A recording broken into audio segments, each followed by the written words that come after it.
തീർച്ചയായിട്ടും നമ്മൾ വരണം. ഞാൻ വരാം സാർ, പ്ലീസ്.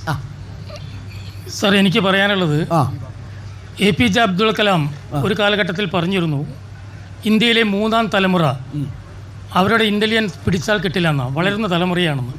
ലോകരാഷ്ട്രങ്ങളത് നോക്കി കാണുന്നുണ്ട്.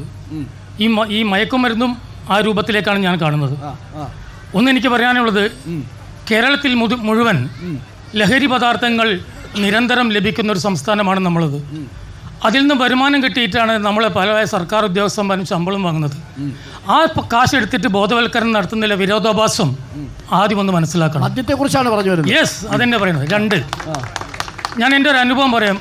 നാദാപുരത്താണ് എൻ്റെ ഒരു ഫ്രണ്ട് ഇതേമാതിരി സ്റ്റാമ്പ് പിടിച്ചു. കൂടുതൽ സ്റ്റാമ്പ് പിടിച്ചിരുന്നു. അന്ന് അറിയില്ല, 2-3 വർഷം മുമ്പാണ്. പോലീസ് സ്റ്റേഷനിൽ ഏൽപ്പിച്ചു. ഇയാൾ പോക്കറ്റിലിട്ട് ഇയാൾ വീട്ടിൽ പോയപ്പോൾ നായ കുരയ്ക്കുകയാണ്, സ്വന്തം വളർത്തു നായ. അതിൻ്റെ നാവിലേക്കൊന്ന് വെച്ചു കൊടുത്തു. ആ നായ ഉറക്കം ഉണർന്നത് 24 മണിക്കൂർ കഴിഞ്ഞിട്ടാണ്. അപ്പോൾ ഒരു മനുഷ്യൻ്റെ ശരീരത്തിൽ ഈ സ്റ്റാമ്പ് എന്ന ഈ മാരകായുധം എത്തുകയാണെങ്കിൽ അതിൻ്റെ വിപത്ത് എത്രത്തോളമാകുമെന്ന് നമുക്ക് മനസ്സിലാക്കാൻ സാധിക്കും. 2 സാർ, ഉമേഷ് സാർ ഇവിടെ പറഞ്ഞു, പോലീസിന് ഒരു പരിധിയുണ്ട്.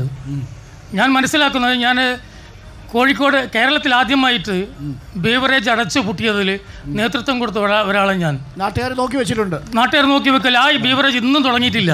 വട്ടാമ്പോയിൽ ബീവറേജ്, ഇന്നും ആ ബീവറേജ് അവിടെ ഇല്ല.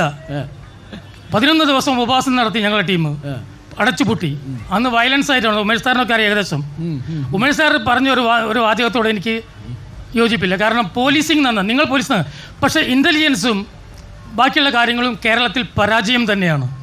കാരണം ഞാൻ പലപ്പോഴും സ്പെഷ്യൽ ബ്രാഞ്ച് ഉദ്യോഗസ്ഥരെ നിരന്തരം ബന്ധമുണ്ട്.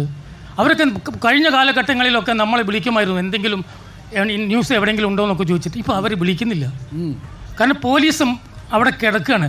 എന്തെങ്കിലും ആക്ഷൻ എടുത്താൽ അതിൻ്റെ റിയാക്ഷനാണ് അവർക്ക് തോന്നുന്നത്. അപ്പോൾ പോലീസിങ്ങിൽ നിർബന്ധമാക്കണം. പിന്നെ അമ്മമാരോട് പറയാനുള്ളത്, 10 മണിക്ക് തൻ്റെ മകൻ വീട്ടിൽ വന്നിട്ടില്ലെങ്കിൽ വാതിൽ അടച്ചാളണം. എൻ്റെ മകനെ വരെ പറയാം, അയാൾക്ക് ഉറങ്ങുന്നത് 2 മണിക്കാണ്. യൂത്ത് ഉറങ്ങുന്നത് 2 മണിക്കാണ്. അതുവരെ മൊബൈലിൽ കളിച്ചിരിക്കുക. ഇവിടെ 1-2 ആളുകൾ പറഞ്ഞു മൊബൈൽ മാറ്റി നിർത്തിയാൽ ഇതിന് ശമനം കിട്ടുമെന്ന്. പക്ഷേ ടെക്നോളജി വിജയിച്ച് കഴിഞ്ഞ് ഇനി നമ്മൾക്ക് അതിൽ നിന്ന് പിന്നോട്ട് പോകാൻ ഒരിക്കലും സാധ്യമല്ല. വിദ്യാർത്ഥികൾക്കും അധ്യാപകരും പറയുന്നത്, ഇപ്പോൾ ക്വസ്റ്റ്യൻ ആൻസർ പറയാം, ഉത്തരം പോലും ടീച്ചർ വാട്സപ്പിൽ അയച്ചു കൊടുക്കുന്ന കാലഘട്ടത്തിൽ നമ്മൾ എങ്ങനെ മൊബൈലിൽ കുത്തിയത്. അപ്പോൾ ഇവിടെ നമുക്ക് ചെയ്യാനുള്ളത്, നേരത്തെ സാർ റെസിഡൻസ് അസോസിയേഷൻ ശക്തമായി ശക്തമായിട്ട് ഇറങ്ങിയിട്ട് അമ്മമാരുടെ നേതൃത്വത്തിൽ ഒരു കേരളം മുഴുവൻ, നേരത്തെ രാഷ്ട്രീയ പാർട്ടികളൊക്കെ ഈ മനുഷ്യച്ചങ്ങലയൊക്കെ പിടിക്കല്ലോ, അതേപോലെ കേരളം ഒട്ടുക്ക് അമ്മമാർ ഒരു സംഘടിച്ചുകൊണ്ട് നമുക്കൊരു മനുഷ്യ ശൃംഖല ചേർത്താൽ ഇത് സാധിക്കും. അല്ലാണ്ട് അതിനോടൊപ്പം തന്നെ പോലീസ്, ഉമേഷ് സാർ എനിക്കറിയാം എത്രത്തോളം ഇതിലൊക്കെ അദ്ദേഹം മെനക്കെട്ടിട്ടുണ്ടെന്നുള്ളത് ഈ കാര്യത്തിൽ. തീർച്ചയായിട്ടും നമുക്ക് സമൂഹം ഉണരണം. അതോടൊപ്പം സാർ, നിരന്തരം മദ്യഷാപ്പുകൾ ഇവിടെ നിർത്തിയിട്ട് നമ്മൾ മദ്യത്തിനെതിരെ അല്ലെങ്കിൽ ലഹരിക്കെതിരെ ബോധവൽക്കരണം നടത്തിയിട്ട് എന്ത് കാര്യമാണ് കിട്ടുക? പ്രധാനപ്പെട്ട കാര്യം റെസിഡൻസ് അസോസിയേഷന്റെ ഉത്തരവാദിത്വത്തെ കുറിച്ചാണ് പറഞ്ഞത്. ഞാൻ കൈരളി റെസിഡൻസ് അസോസിയേഷന്റെ സെക്രട്ടറിയാണ്. എൻ്റെ വ്യക്തിപരമായിട്ടുള്ളൊരു അഭിപ്രായമാണ്. കാരണം ആദ്യകാലത്ത് ഞാൻ സ്കൂളിൽ കുട്ടികൾ സംഘടിതമല്ല ഇപ്പോൾ. കാരണം കുട്ടികൾ എന്തെങ്കിലും ഈ മയക്കുമരുന്ന് വിൽക്കുന്നവരായിട്ട് എന്തെങ്കിലും കംപ്ലയിൻറ്റ് ചെയ്ത് കഴിഞ്ഞാൽ പിന്നെ അവർ അത് ഒതുക്കുകയാണ് മറ്റവർ. അതിന് വേണ്ടിയത് സ്കൂളിൽ പഴയ കാലത്തെ മാതിരി രാഷ്ട്രീയം വേണം.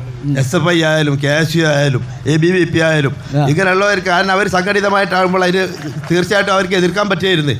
ഇപ്പം കുട്ടികൾക്ക് എതിർക്കാൻ പറ്റുന്നില്ല. കാരണം ആദ്യം ഞാൻ പഠിച്ചത് ഇവിടുത്തെ ചാലപ്പുറ ഗവൺമെൻറ് ബോയ്സ് ഹൈസ്കൂളിലാണ്. ഞാൻ 10 വരെ പഠിച്ചിട്ടുള്ളൂ. അധികം വലിയ വിദ്യാഭ്യാസമൊന്നുമില്ല. എങ്കിലും അന്ന് സ്കൂളിൻ്റെ മുമ്പിൽ ഒരു ബസ് നിർത്തിയിട്ടില്ലെങ്കിൽ പിറ്റേന്ന ബസ് നമ്മൾ അവിടെ നിർത്തിക്കരുത്. കാരണം അന്ന് നമ്മൾ സംഘടിതരുത്. ഇന്നത്തെ കുട്ടിയൊക്കെ അത് കഴിയുന്നില്ല. ബസ് ഇന്നത്തെ കാണുന്നില്ല. ബസ് നിർത്തിയിട്ട് അവിടെ കൊണ്ടുപോയി നിർത്തുകയാണ്. കുട്ടികൾ ഓടുകയാണ് ബാഗ് ആയിട്ട്. ബസ്സുകാരൻ പോയി. പിറ്റേന്ന് അതിന് ഒന്നും കുട്ടിയൊക്കെ പ്രതികരിക്കാൻ കഴിയുന്നില്ല. അതിൻ്റെ അഭിപ്രായത്തിൽ ഈ കലാലയ രാഷ്ട്രീയം വീണ്ടും കൊണ്ടുവന്നെങ്കിലും ഒക്കെ ഉള്ളൂ ഇതിനൊരു നിയന്ത്രണം കൊണ്ടുവരാൻ പറ്റണം എന്നുള്ളതാണ്. അപ്പോൾ നമ്മളുടെ ചർച്ചയുടെ അവസാന ഘട്ടത്തിലേക്ക് പോകുമ്പോൾ നമുക്കൊരു ഡാൻസ് പരിപാടിയുണ്ട്. അതിനു മുൻപ് നമ്മൾ എല്ലാ ഇടങ്ങളിലും നമ്മളൊരു പ്രതിജ്ഞ ചൊല്ലുന്നുണ്ട്. Yes please. നേരത്തെ അരുൺജി പറഞ്ഞല്ലോ, ഒരു മദർ വന്നിട്ട് ചോദിച്ചൊരു വിഷയം.